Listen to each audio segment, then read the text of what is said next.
Good morning to all of you. Class 8th, subject Social Science, Chapter 7, Understanding Marginalization. तो dear students, आप अपनी book का page number 83 निकालेंगे। वहाँ से आज हम पढ़ेंगे हु आर आदिवासीज। तो सारे बच्चे पेज नंबर 83 निकालो और वहाँ से हम स्टार्ट करेंगे भी। Adivasis, the term literally means original inhabitants or communities who lived and often continue to live in close association with forests. Around 8% of Indians' population is Adivasi, and many of Indians' most important mining and industrial centers are located in Adivasi areas. Jamshedpur, Rokeela, Bokaro and Bhilai among others। तो आदिवासी शब्द का मतलब होता है मूल निवासी। इसका क्या मतलब होता है कि मूल निवासी ये ऐसे समुदाय हैं जो जंगलों के साथ जीते आए हैं और आज भी उसी तरह जी रहे हैं। भारत की लगभग 8% आबादी आदिवासियों की है। देश के बहुत सारे महत्वपूर्ण खनन एवं औद्योगिक क्षेत्र आदिवासी इलाकों में हैं। जमशेदपुर, राउरकेला, बोकारो और भिलाई का नाम आपने सुना होगा। आदिवासियों की सारी आबादी एक जैसी नहीं है। Adivasi are not a homogeneous population. There are over 500 different Adivasis groups in India.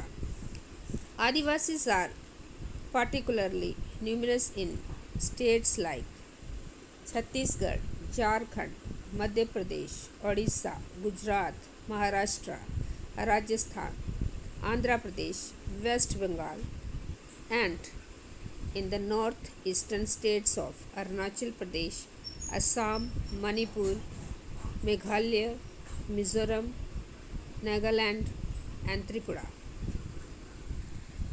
तो भारत में 500 से ज़्यादा तरह के आदिवासी समूह हैं, जैसे छत्तीसगढ़, झारखंड, मध्य प्रदेश, उड़ीसा, गुजरात, महाराष्ट्र, राजस्थान, आंध्र प्रदेश, पश्चिम बंगाल तथा उत्तरी पूर्व के अरुणाचल प्रदेश, असम, मणिपुर, मेघालय, मिज़ोरम, नागालैंड एवं त्रिपुरा आदि राज्यों में आदिवासियों की संख्या काफ़ी ज़्यादा है। A state like Odisha is home to more than 60 different tribal groups.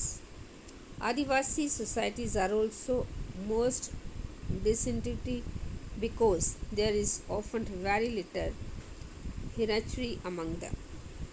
This makes them radically different from communities organized around principles of जाति वर्ना, कास्ट और those that were ruled by kings। तो अकेले उड़ीसा में ही 60 से ज़्यादा अलग अलग जनजातियां समूह रहते हैं। आदिवासी समाज औरों से बिल्कुल अलग दिखाई देते हैं क्योंकि उनके भीतर ऊंच नीच का फ़र्क बहुत कम होता है। इसी वजह से ये समुदाय जाति वर्ण पर आधारित समुदाय या राजाओं के शासन में रहने वाले समुदाय से बिल्कुल अलग होते हैं। Adivasis practice a range of tribal regions that are different from Islam, Hinduism and Christianity। तो आदिवासी के बहुत सारे जनजातीय धर्म होते हैं। उनके धर्म इस्लाम, हिंदू, ईसाई आदि धर्मों से बिल्कुल अलग है। These often involve the worship of ancestors, village and natural spirits, the last associated with and residing in various sites in the landscape, mountain spirits, river spirits, animal spirits, etc. The village spirits are often worshipped at specific sacred groves within the village boundary, while the ancestral ones are usually worshipped at home. तो वे अक्सर अपने पुरखों की, गांव और प्रकृति की उपासना करते हैं। प्रकृति से जुड़ी आत्माओं में पर्वत, नदी, पशु आदि की आत्माएं हैं। ये विभिन्न स्थानों से जुड़ी होती हैं और इनका वही निवास माना जाता है। Adivasis have always been influenced by different surrounding religions like Shakta, Buddhist, Vaishnav, Bhakti and Christianity. Simultaneously, Adivasis religions themselves have influenced dominant religions of the empires around them. For example, the Jagannath cult of Odisha and Shakti are tantric traditions in Bengal and Assam. During the 19th century, substantial number of Adivasis converted to Christianity, which has emerged as a very popular religion in modern Adivasi history. तो आदिवासी अपने आसपास के बौद्ध और ईसाई धर्म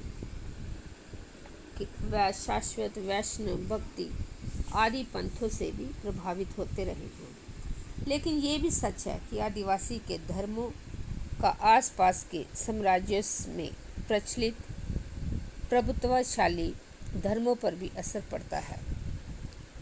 उड़ीसा का जगन्नाथ पथ और बंगाल व असम की शक्ति एवं तांत्रिक परंपराएं इसी के उदाहरण हैं। 19वीं सदी में बहुत सारे आदिवासियों ने ईसाई धर्म अपनाया, जो आधुनिक आदिवासी इतिहास में एक महत्वपूर्ण धर्म बन गया है।